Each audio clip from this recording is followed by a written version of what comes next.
Yeah, I want to start with an experience. Uh, 8 years ago, I traveled with the wrong ticket and I got caught by police just because I didn't know what is reduced fare means. And do you know what's the reduced fare means? It's for the kids below 14 years. I didn't know, but there was nowhere it is written it's for the kids. And I was traveling a couple of times. Okay, it is fine for short distance, but I end up paying a fine.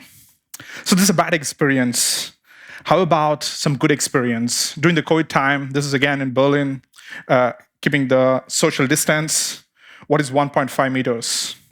This is a great experience. Another example, like what is a 1.5 meters? So this is a great example of a good experience and giving you more kind of a way, what it looks like, right? So every day we have some kind of a good or bad experience. For example, if you just think for a moment, what is the experience so far in this conference? You might not notice it, but if you just look at, there are a lot of tiny detail experience happening around it. For example, the board which says, okay, this is where the talk is happening, so it's easy to navigate and go, this is the place the event is happening, I'm coming for the first time. And also the scanning of the ticket is quite faster, there's a nice experience, and also there's navigations which are showing where is the hall. And also there's a great way to filter it out on the website. You can star your talks. And also on the entrance of this, you can see what talks is going on. These are all giving you information and providing you an experience. And for example, there's a breakfast. It's also saying about it's a vegan option. So I can see, make choices. And also it's a sunny weather, right? It's a great experience to walk there. And also I had a great experience watching some of the talks in the Cinema One. And it's a great experience to watch talks in the cinematic experience. And of course, with this, having a popcorn, it's a great experience. And I'm going to talk now about developer experience, and it is different from user experience. I'm going to show you an example how it is different and why you need a community to create a great developer experience. With the end of my talk, you're going to have set of tools you can apply immediately after my talk or the next week going to your office where you can apply and improve and create a great developer experience for your product or for your team. So some of my experience on these talks with previous organizations. And I, as a technical product manager, I started applying just a user experience techniques like a user research, usability, just to create a great developer experience. For example, this is a design system called Forma36, and I was working as a major version, a V4 at Contentful. And as you expect, okay, we want to create a great experience for these front-end developers. And I started talking to some of our customer front-end developers, asking a lot of questions. What does your workflow look like? What tools you use? And what to optimize and what to prioritize? And it reminds me that asking them the more outcome, like more open-ended questions, but they still got some of the answers from those developers were not really useful, or they didn't really say what are their workflow look like. And apart from that, I was parallelly building that V4 of this Forma design system. We have a huge community on a Slack on Contentful where I started answering questions. I started building a relation with those community developers, and it was quite easy to get their attention and also schedule a call and do some pair programming with them. And I was able to get a session and do a pair programming remotely. And I noticed that one of the developer was not at all looking into our documentation. The developer was looking into TypeScript types as a documentation. But during my priority of backlog items, we never looked into this. We were focusing most on the documentation, improving the storybook, and so on. But we got to know the eureka moment when I start pair programming together with a developer. Then I got to know what are their tool chains are, what are the shortcuts they are using, what tools they are using in order to get their job done easily. And this reminds me a quote that if you want to know what a person really values, what they really suffer, what they really do, don't listen. You need to observe them. And if you do a pair programming, you can observe what your customer developers are doing and what are the workflows they are doing. They might not tell you when you're doing a user interviews. And how many of you think user experience is same as developer experience? If you think it's the same, I'm going to show you how it is not. User experience is different, developer experience is different. Let's take a simple example. So I give an analogy, a user experience, UX is for consumer product, it's for consumers. A simple example is a restaurant analogy where UX is for consumers. As a guest who come on the restaurant, that's where you more talk about the UX, user experience. Whereas developer experience is for makers, it's for the cooks. And they need a different tool set. So let's take an example. Let's take a simple example. You have an e-commerce checkout on a website, and there is a one way you can check out. You don't have multiple ways, but you have only one way to check out. Add to cart, check out, and put your credit card details and check out. But let's say you wanted to upload your code to a GitHub repository. Let's see what are the ways I can manually upload my files to my repository. This is one way. The other way is I can use a Visual Studio Code, a visual editor, where I can just commit my files here. Or I can use a command line interface. I can use Git commands, and I can push my code. Or I can use the GitHub desktop tool to push my files.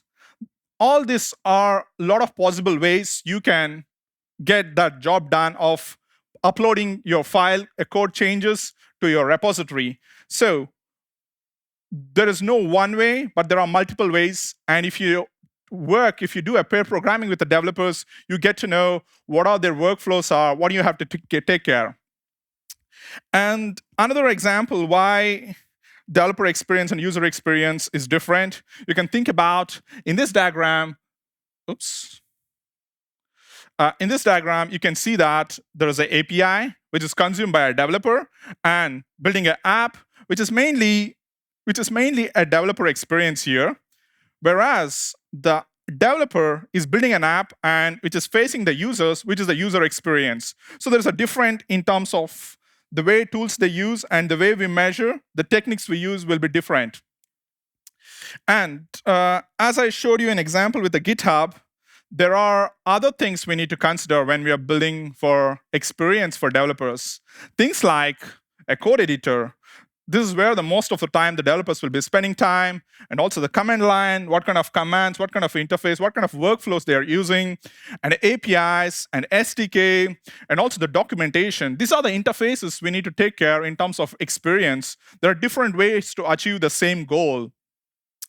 And another example I think about UX is different from developer experience, DX, is UX is more like you just go and order a burger and get your burger what you need. Whereas a developer experience, as a developer, they are the makers, they are the builders. They have a lot of tools on their side, and they're going to build what is right for them.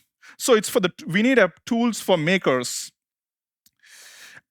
And one of the challenge you see when you provide this kind of a tool, they're going to go through some of the challenges. They might be stuck in the process of building, in the process of making, but how are you going to help them? How are you going to provide a great developer experience? And this is a typical workflow or a journey of a developer experience. As a developer started consuming your tool, like they're going to go through the getting started guide, they're going to go through docs, they're going to read, they're going to try out your hello world example, or they're going to hit a lot of errors. How are you going to navigate them? How are you going to provide a great experience? If you do a pair programming with a you're a community developer, you're gonna get all these frustrations and pain points, and you can focus on improving those experience. I know I'm talking a lot about the pair programming. I'm gonna talk and give you tools how you can get started. Another important concept before we go and talk about the tools which you can start using today is understanding developer efficiency. So, how do your developers measure their efficiency? Developer feedback loop example is a simple example where a developer is writing a code and he sees that the website on his local machine, if it's working fine or not. How long does it take? Is it going to take 2 minutes or is it instantly? So the faster the instantly it is, it's a better efficiency. Efficiency is high. If it is not efficient, the efficiency is low if it's taking long.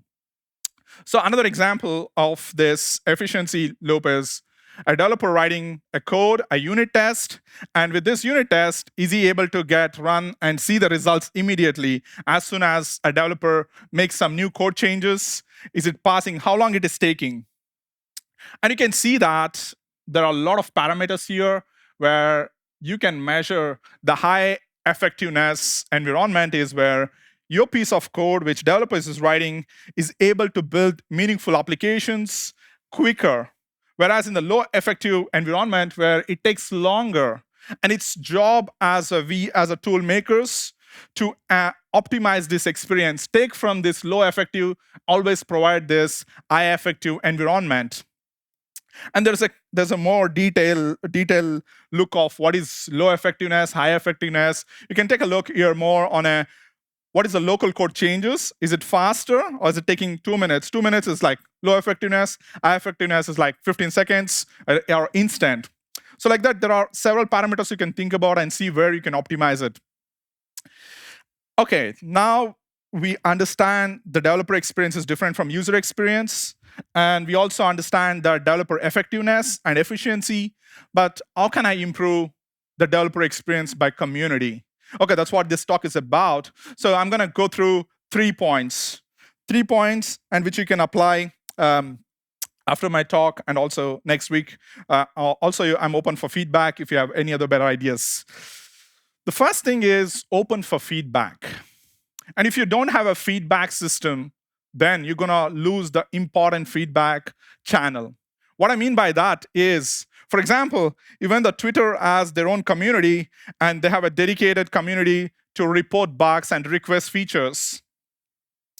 And as a developer, if you don't see, or if you get stuck, they're going to choose an alternative tool or they're going to drop if you don't have a feedback system.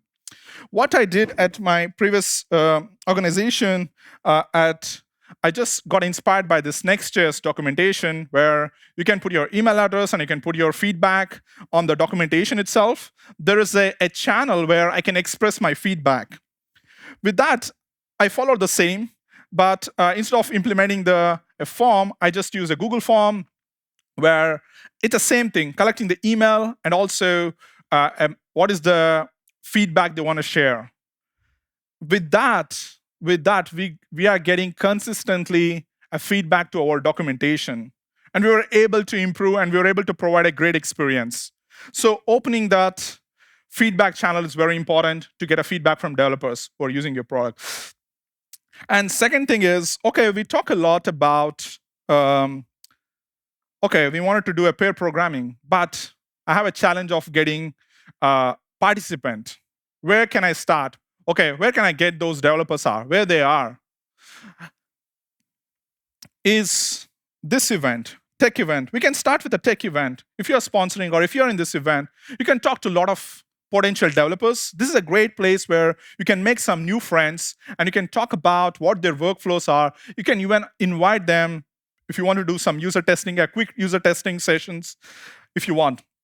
And for example, this is what the Auth0 did last year in Berlin, where they were doing the Dev Day World Tour event, and they had a separate booth on like a sponsor place where they were testing the landing pages. So the tech events are a great place to start. And the second thing is internal community. When I say internal community, I'm referring to the engineers at your company. For example, it can be solution engineers, or it can be the customer-facing solution architects or other team people are working, having a chat with them, getting the sense of what your product and what your tooling is. Getting the feedback is also an easiest way you can talk and get. And for example, at Localize, I was at the product marketing manager, we were sending a lot of emails to a developer-focused audience.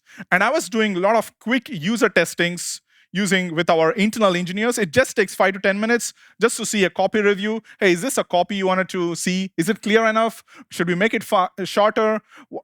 Is it resonates with the developers? So getting that faster feedback was quite only possible with our internal community of engineers. And dogfooding.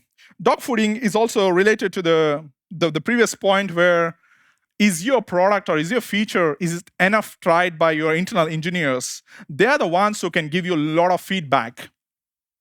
For example, a friction log technique is used at Google and Stripe, where it's just logging when a new employee joins as a developer or engineer, where they log all the happy moment, sad moment with the tooling.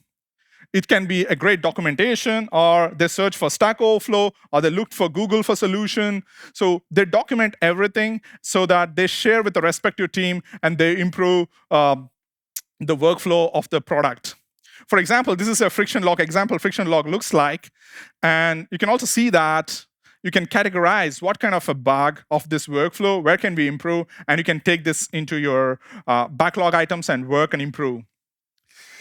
Other thing is very, very important is engage and answer community questions. If you have a community, it's a great way to start engaging with the community, answer if they have open questions. That's how. But it's a very important, very important. This is a mistake I did. I started reaching out to a lot of open source community developers in our community at Contentful, and I got almost zero response because I had no trust. I was new, and they had a lot of problems. They had other priorities. But you have to provide value to the community before you're expecting a return. Just like these free tours, where they take you a free tour, and after the tour, you can pay whatever you feel like. So it's also like this. In the community, it's your job is to help your community. What are the challenges they have? With that, you build a trust. And then once you require to do a pair programming session, you can share your calendar and you can work with your community developers so you can get a real feedback. And for example, Sanity does really well. For example, if you see they have in their documentation where they transfer everybody who's landing here to a Slack community where they can ask questions, and new community members can ask questions and they get a response. It's either usually from dev relations team or a product team. So you can also think about community and how you can get involved in the community. And also, your goal, if you really want to build an authority, you need to be an expert and build a trust. It takes time. It's not going to happen in a couple of hours. It's going to take a couple of weeks, at least, at my case, at Contentful community. And you should also be mindful about not every community member is open to give you feedback or interested. There's only a handful of a very few active champions who are ready to share feedback and answer. So it's your job is to identify, engage, like who's most engaging, who's willing to share. So it's about identifying. There are some tools like Common Room. There are other tools as well where you can really see who's the active community member, who can really bring us more feedback, who should we reach out. So you can definitely take use of these tools as well. And also, other important tip, being active in community, just like other social media influencers, it's very important to have engaging social conversations or engaging posts or engaging comments in the community. So you should always start with questioning so they can also involve and they can give their point of view rather than you always update and you give your product updates. And similarly, having engagement and answering open source project discussions or open issues similar to community, so you can build your trust and authority on that space. So you can also get those open source contributors are ready to do a pair programming session with you. And if you have budget, you can also use social media where you can say, hey, if you just subscribe or for submit the form, you can also become a tester, and you can have a form with all the filtering things. Is it a developer? Is he using a front end? You can also do so you can run some Amazon gift card or something like that, so people get excited or motivated to come and participate in your testing sessions. And other thing is, if you have already or if not already, I highly recommend you to consider building customer advisory board. And this is where some of your 1% of community core contributors, where they wanted to be advisors for your product, they want to be a beta testers, they wanted to give you a lot of feedback. So consider creating this customer advisory board, and also reward community contributors so that they can also give you a lot of feedback when they come next time, if you wanted to do some beta testing or you wanted to do some user research, product discovery. Or you can also create something like an ambassador program where you can reward for their contribution and you can recognize those top core contributors. And the last way to find out those developers is reaching out to your client facing teams. That means a customer success manager, a partnership manager, or a solution engineering team. They're the ones who know which customer is working on those projects and who is the developer who might be interested to give a feedback. So they are the best friends. So building good connections with them and getting on board them so they can also give us a lot of good customer developers for a pair programming session and also feedback sessions.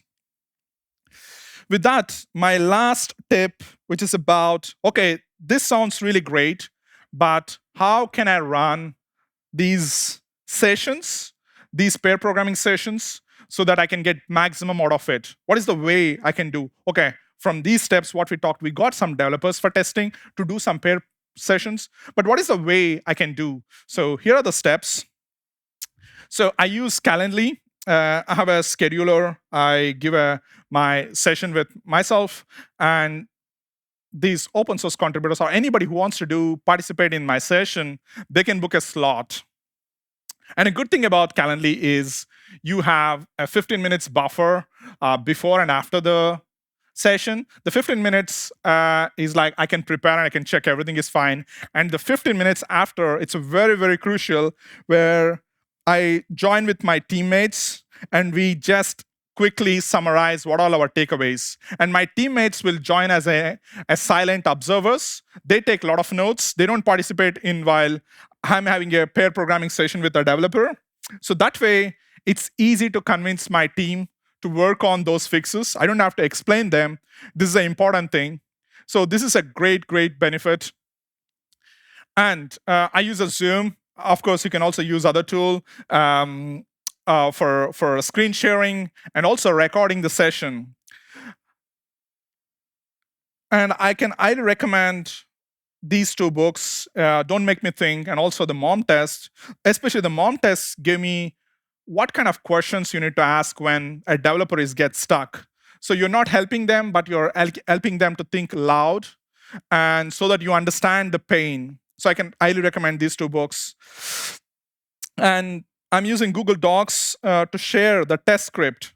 What is the test script? Especially test script consists of the credentials, the test credentials, the username, password, the URL, what developers have to go through and test it. And I'm using all our test projects are on GitHub, and which is public. And we are using Gitpod as a cloud development environment so that I don't waste my time in creating or configuring those system. So we can quickly go into a development mode by the pair programmer. And it basically, Gitpod removes any configurations or version issues with if you're using Windows or Mac, it doesn't matter. So we run it on the browser. And we also have a test project which is already made setup. So we know precisely what we have to test and what is the focus. And as I said before, and Calendly, after the session, we have this 15 minutes of time to reflect. This is very important. We go to Miro and we started pointing out, hey, these are our observations. These are things we discuss. I agree this. And we make quickly we were before my designers, my other developers, before the programming sessions, we were thinking of these are the ideas. But as they observe, as a silent observers during the pair programming session, we all come to the same conclusion, and we take those items, identified items, into our Jira tracker. With that, these are my tools which you can get started to do a pair programming sessions with your team. Thank you very much.